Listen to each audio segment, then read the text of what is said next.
Good afternoon, everybody. Thank you all for joining and welcome to our afternoon breakout session, a debate on the topic, will AI create or destroy social value? I'm Alex Rose, CPO at Social Value Portal, and I'm going to be your chair for this session. Those of you that saw the opening address and the keynote this morning will have heard Guy trail this session and make a brief reference to an anecdote that shows us the direction that AI is going in when he mentioned that the Prime Minister of Albania, Edi Rama, has appointed the world's first AI minister to his cabinet, an AI called Diela, whose role will be to ensure that Albania will become a country where public tenders are 100% free of corruption. But will they and can they be optimized for social value, not just avoiding corruption? And as we gather at conference, we know that social value means more than profit or growth. It means the economic, social, and environmental benefits that flow from the ways organizations deliver their services and make decisions. It's about jobs earned, skills built, inclusion strengthened, and communities supported. But at the same time, AI is moving fast, and faster than many of us have expected. It's reshaping workplaces, the nature of the work we do, and shifting who does what and how. Some predict that AI will boost productivity and bring new opportunities, yet others warn of job displacement, growing inequality, and uncertain futures, in particular for those entering the workforce. I was recently at my 7-year-old daughter's Harvest Festival, overlooking an entire primary school full of children, wondering, and it crossed my mind, what the world of work and indeed the world would hold for them in 10 or 20 years. What does the workplace look like? What are the skills that humans are going to need to work alongside and with AI? And this is the core tension for the session. On the one hand, AI can amplify social value. Used well, it could free up human potential, offer new roles and skills, improve access and inclusion, and improve well-being for workers and communities. On the other, AI could undermine social value. If jobs are lost without pathways into the new, if inequalities deepen, if communities are left behind because the human side is ignored, then the promise becomes the problem. When we embed social value, the kind of jobs, the meaningful work, the local benefit, the inclusive practices into how we procure, how we contract, and how we implement AI, can we steer the technology towards positive outcomes, or are we already on a path where AI disrupts social value faster than we can measure or manage? Now, this has been billed as a debate, but I've assured our panelists that I'm not going to run this as a formal debate. It's going to be a more of an informal discussion and exploration of the topic. However, I have created a poll. I haven't. One of our kind backstage helpers has created a poll on the right-hand side, which you can access if you click on the graph button on the right, to get a bit of a temperature check and a sense check of what the audience default view is at the beginning of the discussion, whether you think the net effect of AI over the next 10, 20 years will be implicitly to create social value, or whether the risks are greater that it might destroy social value.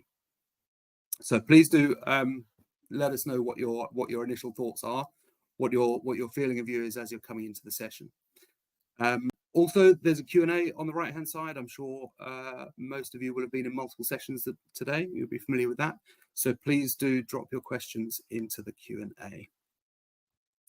Now, to explore this question, I'm joined by an illustrious panel who I'll ask to introduce themselves properly in a moment. We have Adam Sargent, Director of Procurement and Social Value at the London Borough of Waltham Forest. We have Cemal, founder of Change Please, who's also working on a new project harnessing AI to deliver social value outcomes. No spoilers. I hope we'll hear a bit more of that as we go through the session. Christina Mackay, Head of ESG and Social Value at Hitachi Solutions. And Maddie Kortenaar, Marketing Director at Social Value Engine and author of the book AI for Social Value, a practical guide for local authorities, which I recommend you give a read. Quick plug there. Now, before we get into the discussion, I'm going to ask our panelists to take a few minutes to introduce themselves, share with us their views on their predicted impact of AI, as well as any real-world examples they're already seeing of how AI is shaping the work we do. Starting with Adam, I'll pass over to you. Brilliant. Thanks, Alex. Just the first part, I do apologise. I've got a really bad cold, so if I come across a little bit nasally, I do apologise for that, and hopefully I won't sneeze everywhere. So if I do, I'll be definitely cameras off. So if you see me off, you'll know why. Yes, thank you, Alex. So I've been Director of Procurement and Social Value for a number of years now over at Waltham Forest, and involved with our social value team for about five plus years on trying to progress and make change within that. The procurement side I've been doing for about 18 years within local government, so been around the block quite a while, seen quite a lot of change from early days before technology through into technology as we see it today, and of course the discussion that we're going to have today around even further advancements. But just to put myself into a position, I very much am a tinfoil hat kind of person. I'm very much keep my data to myself. It took me a very long time to even start to use a fingerprint sensor on my phone, for example. I've done that in the last 8 months. So I'm very much hold back and keep things tight. So it usually ends up quite an interesting conversation when we're talking about the advancement of technology and those kind of impacts in those areas. So I lay my towel on the deck chair very early on that. But yeah, it's been very interesting catching up with colleagues on this call and the debates that we've had, even very early on in quick discussions about what we're going to talk about today. We went off in different directions, so I'm hoping we're going to have a very good conversation today on that. Fantastic. Thanks, Adam. Cemal, over to you. Yeah, thank you, Alex. So I'm Cemal, the founder and CEO of Change Please. So we started off 10 years ago as a coffee company, which is a not-for-profit supporting people who are homeless into employment.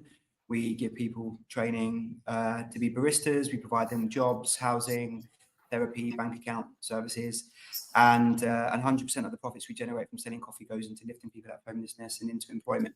And yeah, it's like most organizations, you can't fail to see what's happening within the AI space at the moment internationally.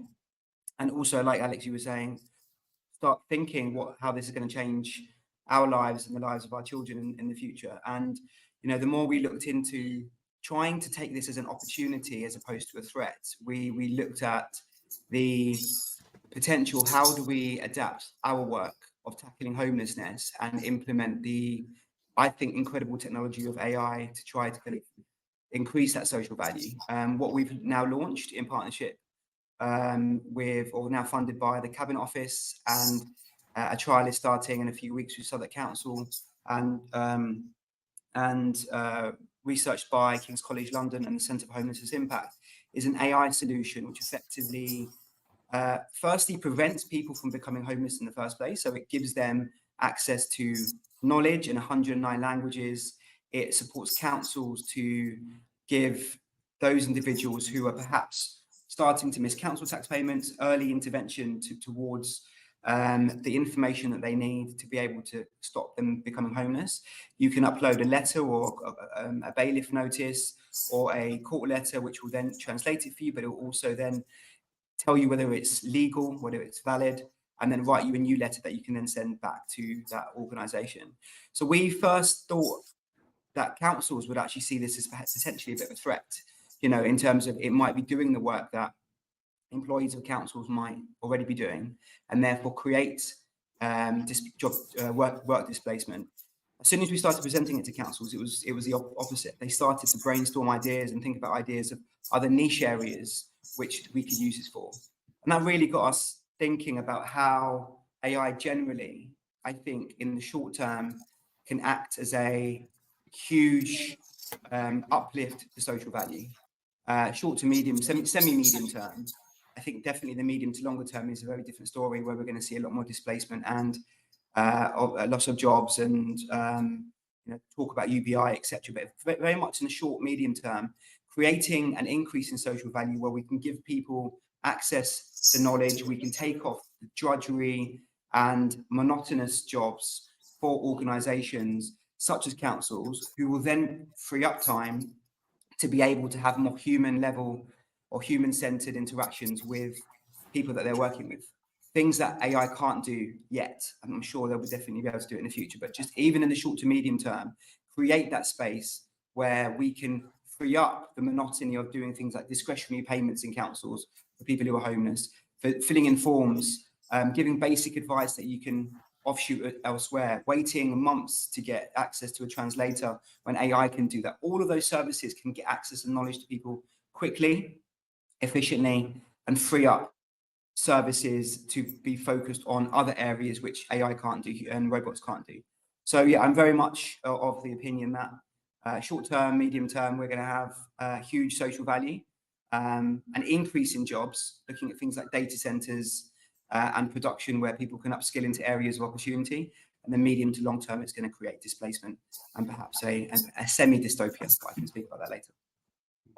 Fantastic, thanks, Cemal, and great to get up front in the session a clear example of AI clearly delivering social value benefits. And yeah, I think that point is key, that where people see AI as a threat, there is an opportunity here to free up humans to do the more human-centric work. We'll get more into that in a bit. Christina, over to you. Hi, thank you everyone. So I'm Christina Mackay. I lead ESG and social value at Hitachi Solutions Europe. My background's fairly different. I actually started in the third sector. Started prior to that, was actually in finance, and then landed in the third sector, thankfully.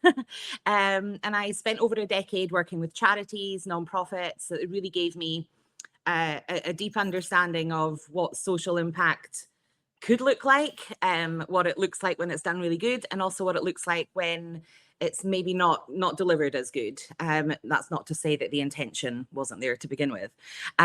So that gave me such an important foundation of the gaps that we have in these really great thought out partnerships, but how they can often end up leaving people frustrated, their expectations not managed, and if anything, it can actually cause a little bit more damage in the future. So the experience that I've had with the third sector, that when I've now moved into corporate technology consultancy space, the problems are the same. They're just in a slightly different place. So technology, data, AI, they're really powerful, but they can replicate and accentuate existing privilege. And the systems that are built predominantly by the people who exist in these roles and in these organizations are predominantly people who come from generationally privileged backgrounds. They can often be white, male, and educated at fairly elite institutions. I'm generalizing now, so very aware that there will be exceptions within that. But on the whole, if you look at top line statistics, it is fairly dominated by design by a particular category and group of people. And if we don't take active steps to try to combat that, all of the algorithms and everything that we build on will just continue building and evolving with those privileges right at the core. And it's that little ripple effect. You drop a tiny little pebble into a pond and suddenly the ripples become quite big. And I think that's where we're potentially at risk of AI getting out of hand before we've fully understood and harnessed what it could be here for. So I do think overall AI has the potential to be a massive net gain. But what I worry and what I feel I'm seeing a lot of at the moment is organizations and businesses running at it as a cost-saving initiative, often putting it at the front of their customer interactions. So more often than not now, you land on a website and a little chatbot will pop up at the side. And it's normally Dave or Helen or somebody like that. And that's where the investment's going. And actually, I feel that that's quite a valuable area of the business. Those are your customers. They should maybe be protected a little bit more. And before we release a chatbot on one of the most crucial interactions that somebody's going to have with your business, it would be great if we could see it a little bit more built into the kind of back end of businesses so that we can learn about it properly, see how it works, and figure out where some of these underlying biases exist. So I think what I'll leave with in the introduction is really just a thought of how we can how we can look to change this right from our initial thought in our own brains. We'll all have internal bias, aware of it or not. It will be there to a certain extent. We're, you know, porous beings. We absorb things that we're around. So you have to make a very deliberate intention to try and widen your mindset and reduce any bias. And one way that I like to highlight this is if you just take a very simple role profile and you think of a nurse and you think of a mechanic, I would probably imagine that a lot of people who may be listening to this or pose that question will usually think, have a picture of a female as a nurse and a male as a mechanic. And it's those very small that seem to be not damaging at all, but those small uses of language that we can instill in children these days that plants that seed in their mind that can be then really, really hard to shift when that seed is a really big tree with really, really big roots. So I'll leave my introduction for there, but I do think overall net gain, massive opportunity for it to be so. However, I am a little bit apprehensive as to how fast everybody is running at it at the moment. Yeah, thank you, Christina. Yeah, that law of unintended consequences, the ripple effect, that things are moving at such a pace, and putting in place governance to avoid the lack of equity and the bias. Yeah, fantastic. Thank you very much, Maddie. Over to you. Thank you. So those are some amazing introductions. So on the back of that, my name is Maddie Kortenaar. I am the marketing director at a digital platform called the Social Value Engine, which is AI enabled. And I also wrote a book called AI for Social Value. So on a daily basis, I work with public sector, PCSE organizations, some private sector organizations on implementing social value and measuring it. But potentially it's slightly more interesting, I'll leave that one to you, is a very long time ago, I was one of those teenagers that grew up with the web, and from the sounds of it, and Adam, Christina, Cemal, they're probably quite similar. I was a tech for good entrepreneur. I ran my own tech businesses. I very much benefited from the rise of web, and after that, Web 2.0 as we know it. And the consequence of that were quite massive, right? And some were good and some were bad. The fact that we all have mobile phones now, which is handy, but it's also alienating.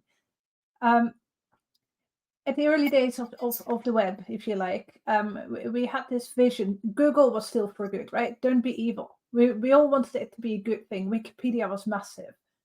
And it would be like an open forum almost, and for building peaceful outcomes.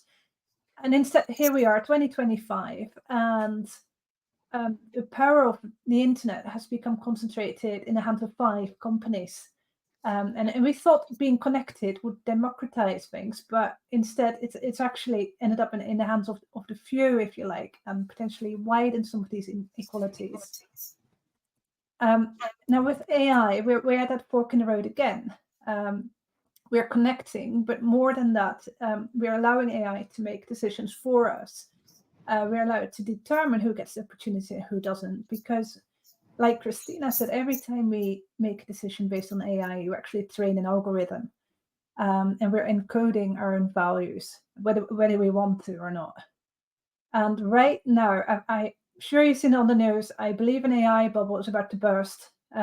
It will burst a few times because it's currently being optimized mostly for efficiency and profit. But it could also be optimized for equity, for community wealth, human flourishing. And so we are really at that time point where we say, okay, how can we actively shape that? And how can we avoid making the same mistakes that we might have made with the introduction of the internet? And my main question today will be, who actually benefits from AI and who decides who benefits from AI? And can we do it differently this time? Fantastic. Thank you, Maddie. Right. Okay. Well, let's dive into the discussion. And we'll start as social value so often does in procurement. And Adam, I'm going to pass a question to you, which is your view on whether AI will enhance or hinder the ability of procurement teams to deliver social value through supplier diversity and ethical sourcing. And can it help to identify and support diverse, local or ethical suppliers, or might it unintentionally reinforce biases, as we've been talking about, and favour large, data-rich vendors?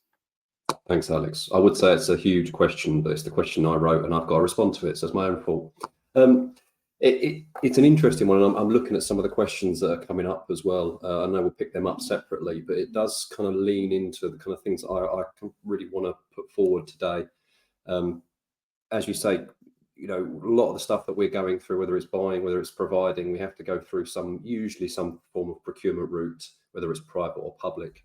And AI has that opportunity to be beneficial and has the opportunity to be a negative impact at the same time. And I'm going to try and focus some of my stuff more around a process driven, because my colleagues on the call, one, are much more intelligent than I am, but equally, they've got a very different view of life as I have been in local government procurement, so detailed as it is. I think one of the big things that are coming through that we're seeing at the moment is the use of AI via smaller companies. Everybody now has some form of AI at the touch of a button, whether it's paid for, whether it's free. And we're starting to see a number of SMEs or micros suppliers coming through with responses to our tenders, which are either clearly written by AI, because we all know AI's got a format of writing at the moment, which we will change. But equally, we're seeing a couple of suppliers coming in with the same responses. So, in terms of creating that supplier diversity, it has that benefit. There is a pro to that. There is a wider opportunity for smaller suppliers that don't have 10 people sitting there writing bids, that they can write what could be conceived as a good response, and very quickly as well. So it gives us that variation from the market, that gives us an opportunity, levels the playing field somewhat from the larger to the smaller. But what it can do is from that is kind of overlook some of the key items within there. So when we talk about ethical suppliers, or we're talking about suppliers that can support the diverse or local or ethical suppliers, as we're looking at in this conversation, they can write things that maybe they can't write the check for. The classic talk the talk, can't walk the walk. And I think what we're looking at in our processes is bringing the human back. We've spent a long time in local government procurement specifically, and those on the private sector who have been bidding for public contracts in the past will recognise we've made them jump through lots of hoops when we're sort of building new technology or using new advancements in the field to streamline things, less human involvement, because humans make errors. The issue now is, how do we separate? Where we're giving those suppliers that level playing field, how do we now determine which ones can and can't deliver? So we've really got to look there about bringing in a human involvement. And at the moment, that's looking like things such as, the classic presentations, the Q&As, the sitting in front of someone white to their eyes, and making those changes. But what we do see or expect to see here is, as AI progresses, as technology increases, obviously there's a lot of data dependency. So, AIs require a lot of structured information. The way they work at the moment, teaching everyone to suck eggs, you've got a data set, and what it's looking at that data set that you provided it. Whether that be it's scraped from the internet, whether that be something that you set up as a database, it's requiring that information. And where we'll have those smaller providers at the moment are getting closer to that level playing field, there will be a point in time where those bigger suppliers will be able to use AI in a much more advanced level. Where we're talking about specifically on social value delivery and social value provision, bigger providers will have the opportunity to have things like case studies. They'll have examples of what they've delivered before. they'll have groups of people who are able to feed into a database of some sort which supports their AI responses. So again, you're going to start to see that gap get created from the smaller to the larger once more. That bias in the training data, in the levels of amounts of information that can be provided is going to come through. But I did want to pick up on something very small, which is an example I've come across on terms of AI bias. Where we're talking about social value delivery, and we're talking about quite often the most vulnerable in our community, or those that are in most need in terms of the changes that we're making in terms of our social value delivery. Quite often, where AI has been trained, it's been trained based on the current position. So an example of that is a recruitment firm put in an AI representative to sift through CVs. Okay.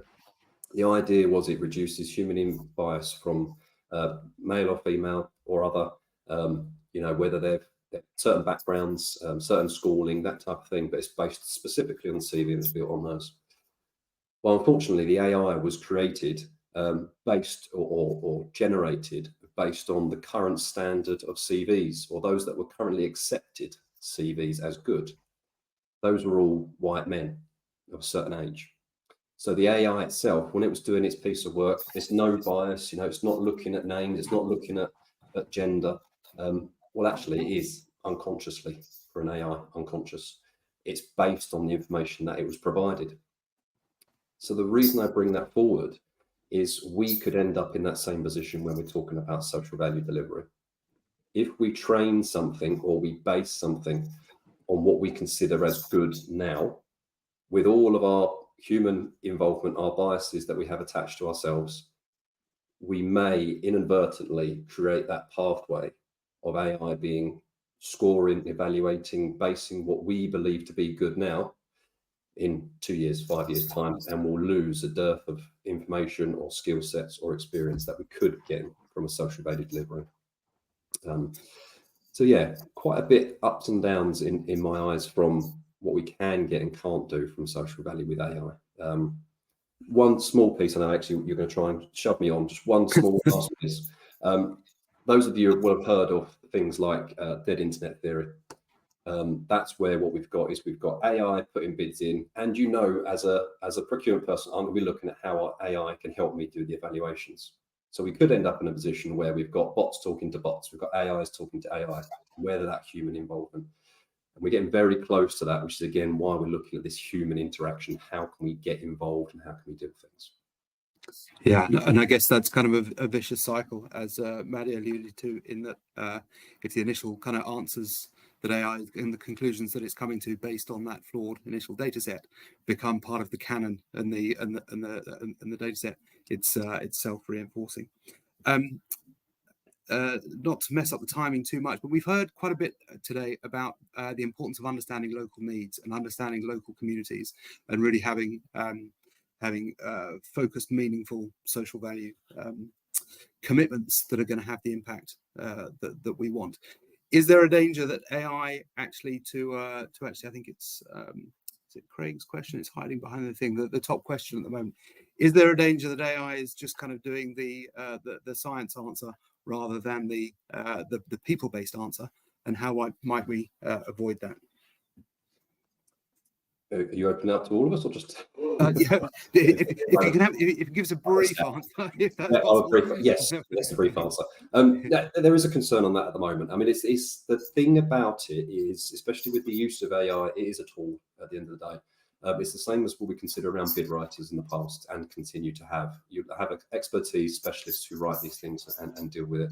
And AI becomes that position. They will do that. They use the tool to write it. So it's more about our governance. It's more about how we either respond, how we evaluate, how we determine is going to tell whether it becomes a tick box exercise or not. I could say that social value is a tick box exercise in some organisations already. That doesn't mean that AI has got that impact to it. It's about how we deal with it when it comes in. Fantastic, thank you. And apologies, I said I'd go easy on you on account of you having a terrible cold, and I've just given you a follow-up question straight away. Okay, thank you. Okay, just moving on slightly to a new topic. we see the potential for AI to drive huge productivity gains and have the corresponding impact on jobs accordingly. How can we ensure that those gains in productivity and profit don't just flow to shareholders and the owners of the technology enabling it, but into community wealth, fair wages, inclusion, and meaningful work for people? And I'll pass that to Cemal. Thanks, Alex. Yeah, I think this is one of the biggest risks, because you see at the moment a huge land grab from the big foundation LLM organizations, the OpenAIs, the Mackay Cemal's going to be spending money on building data centers around the world. And fundamentally what's happening is you have a foundation layer organization, LLM, you then have wrappers around it, which are organizations that then use that to then create value for commercial revenue, and effectively the end core benefiters of the APIs that are being used and the tokens and credits that are being used to kind of generate those responses into the wrappers are the potentially 7, 8 large organizations in West Coast USA. And I think if we're going to be thinking about potentially a UBI model in kind of 20, 30 years about how we support individuals who are displaced by AI, then we need to think about how we divert that social value, that income, that responsibility of revenue coming back to society away from West Coast US and into the UK. And the government really needs to think about how do we tax correctly and not look at potentially, I won't mention other green coffee brands, but those that have got efficient tax systems where they're evading paying tax and the benefit coming back to people within the UK. And if that happens within AI, we're going to be in deep issues if we can't then afford UBI systems, etc., etc. So I think we really need to think about, firstly, as a tax system, we need to have a redistribution model where effectively and government has started to already give out contracts for data centers in the UK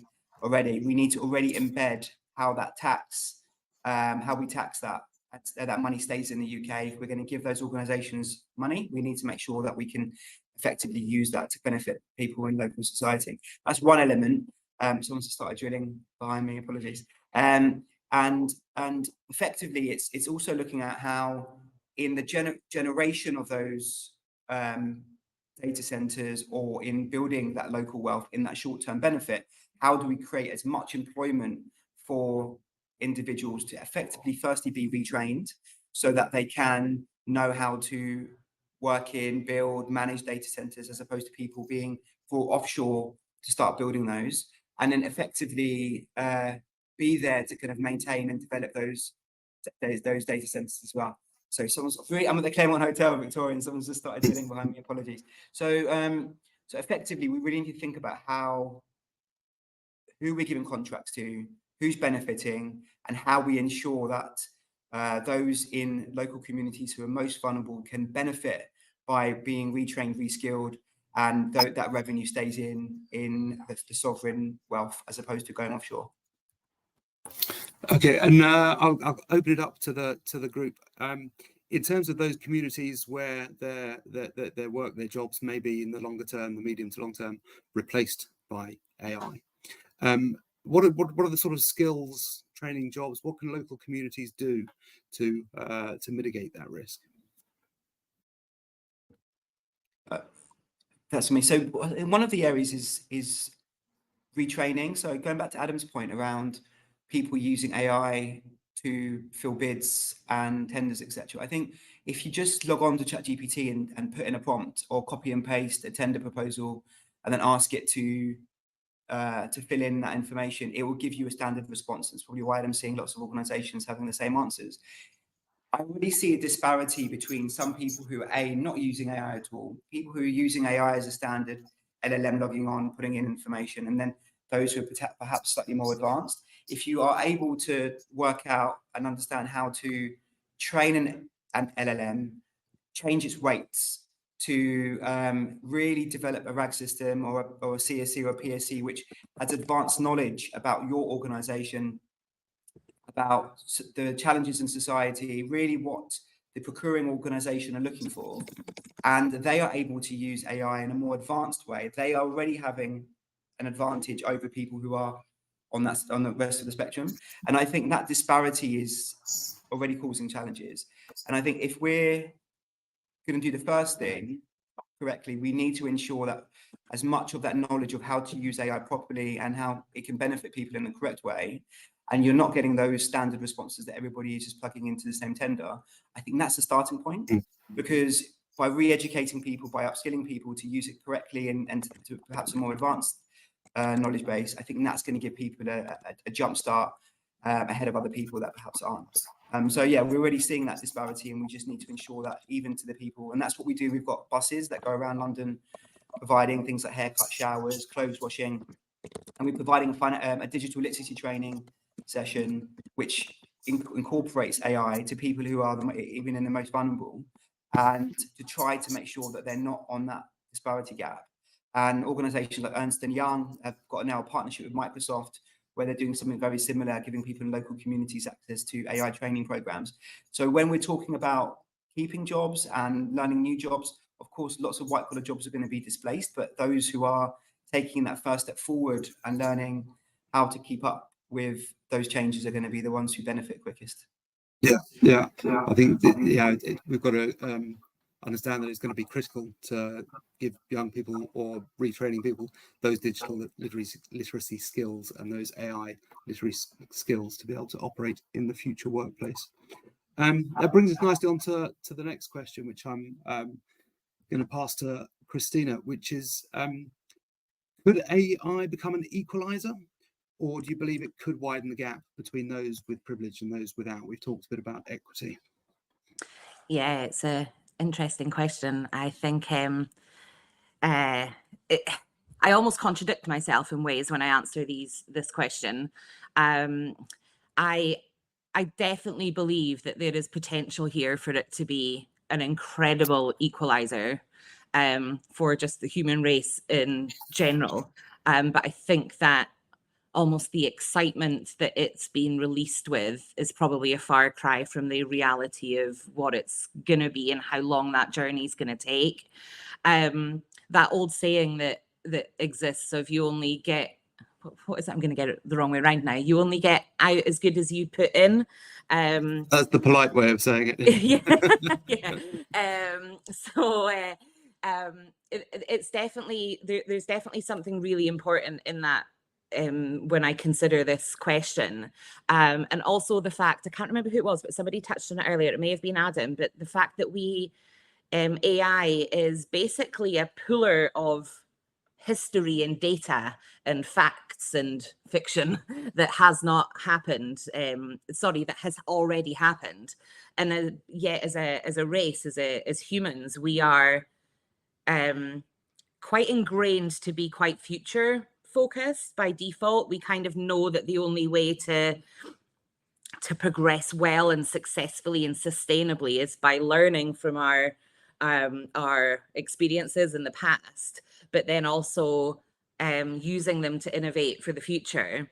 Now, if AI is only using historic data that has been put in both factually, non-factually, is full of yes, lots of facts, but also fiction presented as facts, conspiracy theories, trolls, scammers, all sorts. That is all in there when we're pulling that data. What's also only in there is innovation as it almost already stands, because it's learning from history, I suppose. So there is this slight almost gap for me around how can we use AI to really innovate for the future and help us with idea generation and creativity, and asking it questions like, we're about to make this decision, who is not represented around this table, or whose voice have we not heard?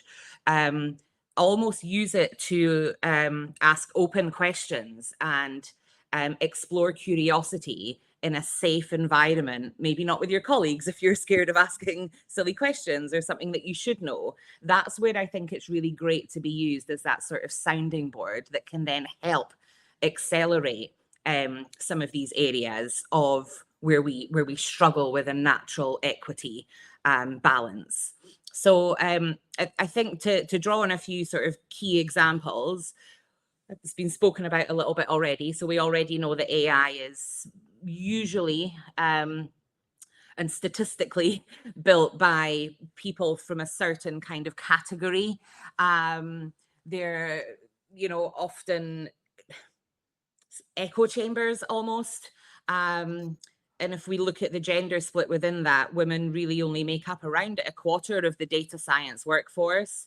That is a huge drop in representation in what is roughly 50% of the world. And that's not just oh wow, that's a big statistic. It genuinely shows up in the outcomes that AI produces. So I was at a female networking event, like an empowerment event recently, and I had the privilege of being a speaker on that panel. And I was there with 4 other strong women, and we asked AI to generate a photo of what it thought we looked like. And I mean, my chat GPT, I thought we had a great relationship. I thought it knew me very, very well.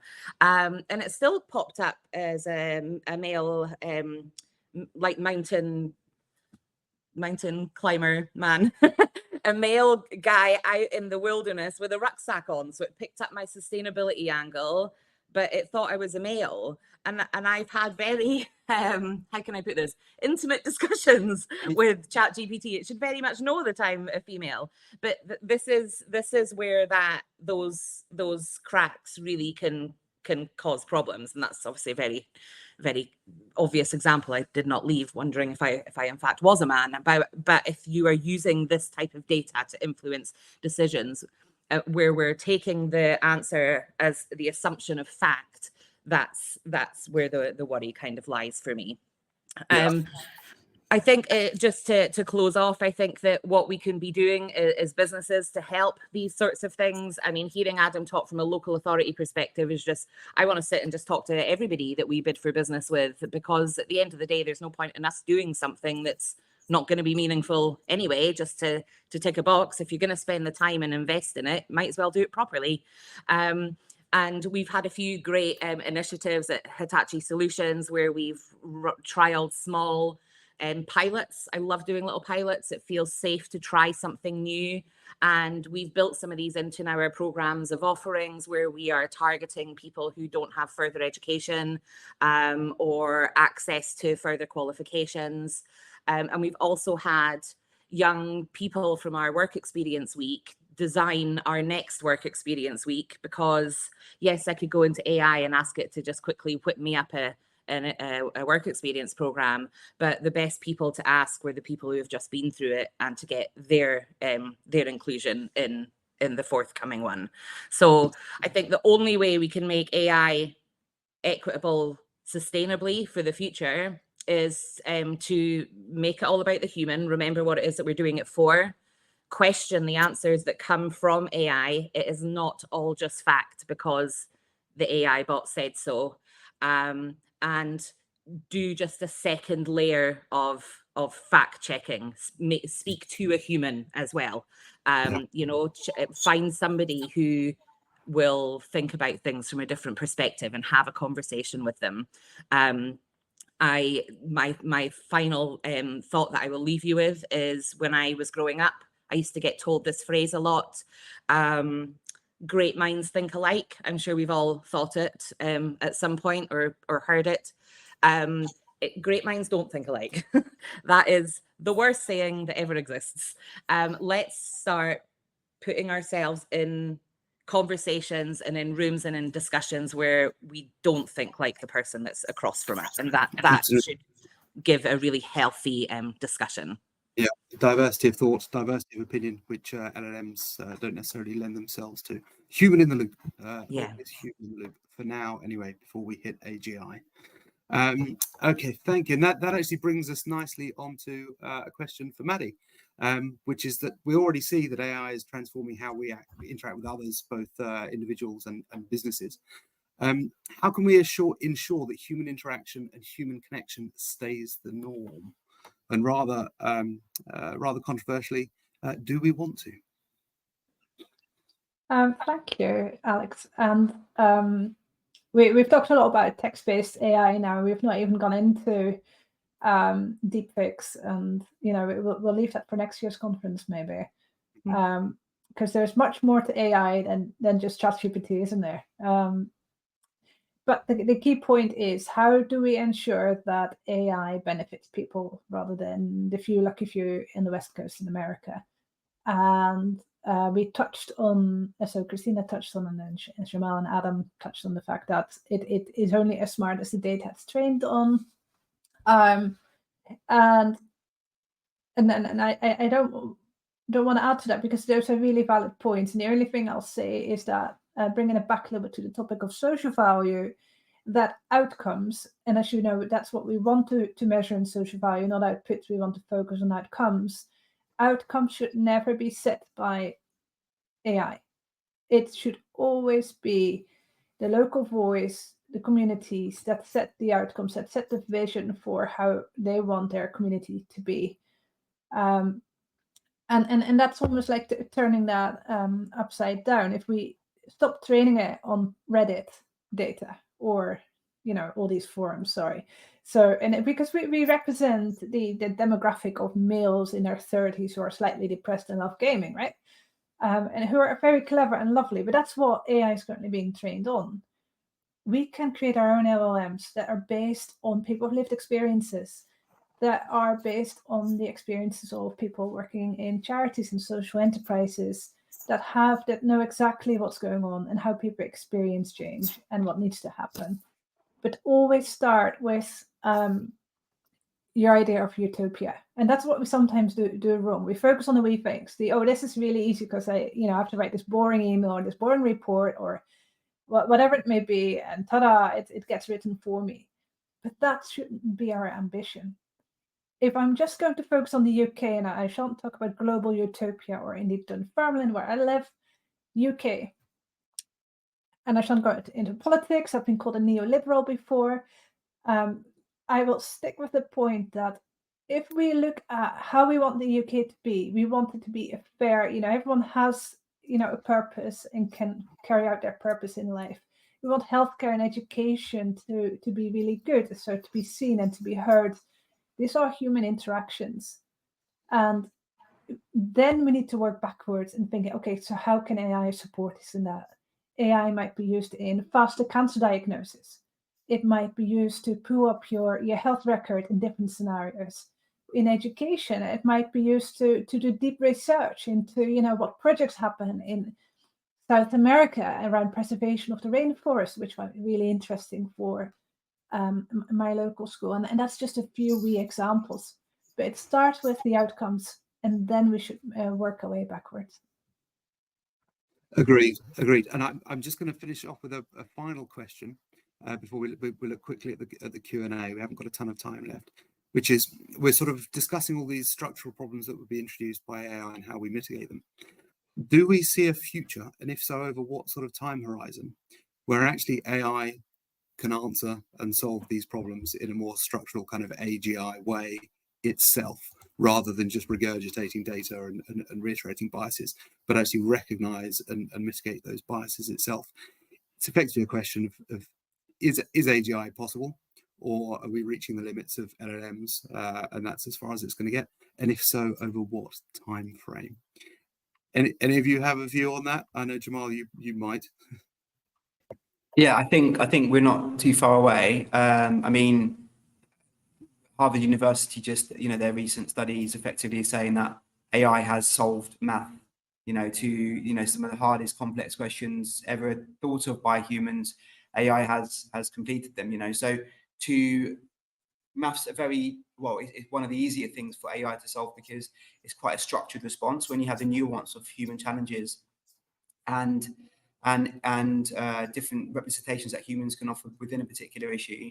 AI is going to be slightly more challenged, but again, it goes back to that input area. It goes back to how you prompt it, how you provide the definitions, what kind of direction you want to give it. In terms of its brain power and capacity, can it do it? 100%.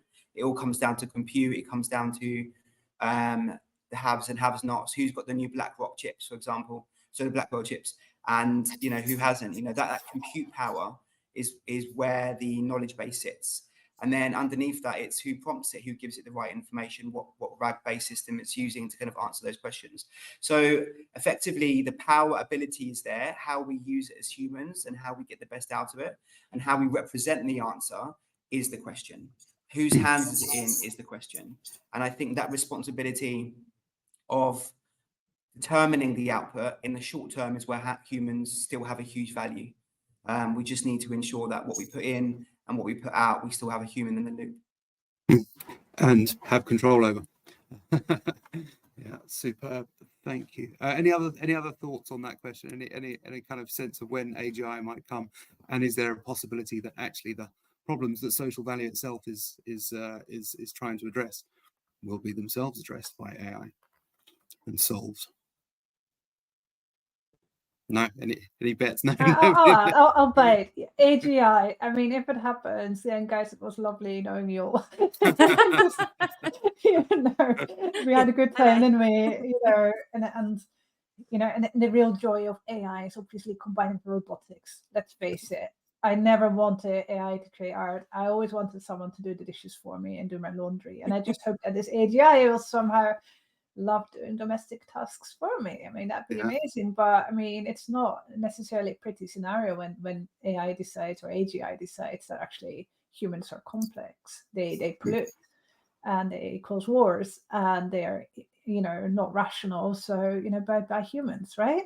Shut off your water systems and everything else. But I'll leave that for a movie, and let's just hope it doesn't get. Let's hope it's benevolent. Let's hope it's benevolent. Okay, good. All right, thank you all. Now we only have a couple of minutes for Q&A, but as I'm scanning the Q&A, I think we've covered a few of these. One thing we haven't talked about, which is unusual in a conversation about AI, particularly in the context of social value, we've talked about people and place. We haven't talked about planet and the carbon emission factor. So we've got a question from Shelley. How are we mitigating the push for AI with our net zero goals and its high carbon emissions? Do the efficiencies outweigh the environmental impact? Who'd like to take that first? It depends what net zero goals we're actually trying to, whether we believe in them or not. If you look at the US, net zero is far further down the pecking order compared to other things on the administration. And I think it really, if you want to look at deep strategies, if you want to have an objective view around the science and the implementation, and you take away an individual's bias, i.e. if an organization has a particular product to sell, then they're going to have a bias towards a particular strategy to target that net zero goal. If you're making it completely objective in your procuring organization for the government, and you're able to look at deep research across all of the different options available in society internationally, and you can give it an objective scoring mechanism to say whether or not that innovation is actually, or that net zero strategy is actually going to make a difference or not, then you can't do better than AI being able to strategize that.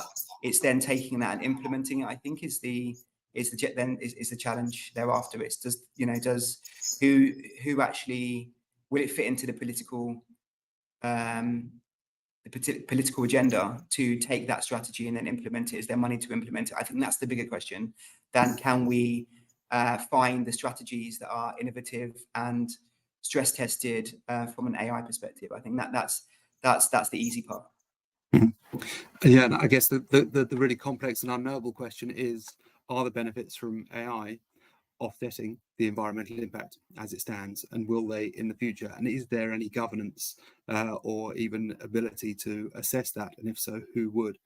Again, to my previous point, I'd like to think at some point AI would be able to solve the carbon problem, but that's a way off. Any other thoughts on that question on the panel? I think for me, I think that there's a lot of misleading information out there, like partly facts being delivered as whole facts, or maybe just one side of the story. And I think that there's a lot of it's done for scaremongering, a lot of it's done to get people to, I don't know, change energy providers even. So it almost kind of goes back to that sense checking, that fact checking, and what's going on out there. We hear a lot about the carbon emissions that AI generates just by itself, but you know, and then what the equivalent of that would have been in human emissions. But whenever I look at those pictures, the human picture is never a full picture. It's one small part of the picture. So I think that we're fairly uninformed at large. There will be experts in there, but I think we're fairly uninformed at large as to how AI can be used to accelerate our net zero goals or make it more authentic. But again, I don't think that we have the knowledge and feel we have the time and space to actually invest in that properly. So we're just kind of carrying on along the path with our fingers crossed. So yeah, I think I'm maybe a little bit less positive. I maybe feel that we're a little bit further away. But absolutely, the potential is there. Of course, we've just got to use it better. Agreed. Fantastic. Okay, well, I'm getting pinged for time, everybody. But just to summarize, I think if we look at the long term, I think we agree AI has the ability to lead us towards a utopia or a dystopia, possibly something in the middle. But I think what we can all agree on is that the AI transformation is a journey we're already on. And though the destination might be unclear, as social value practitioners, we've got a key opportunity and responsibility to shape and steer that journey as best we can. I'd just like to thank my panelists, Adam, Cemal, Christina, Maddie. Thank you for your time and your insights. And thank you everybody for joining the session. And please enjoy the rest of the conference.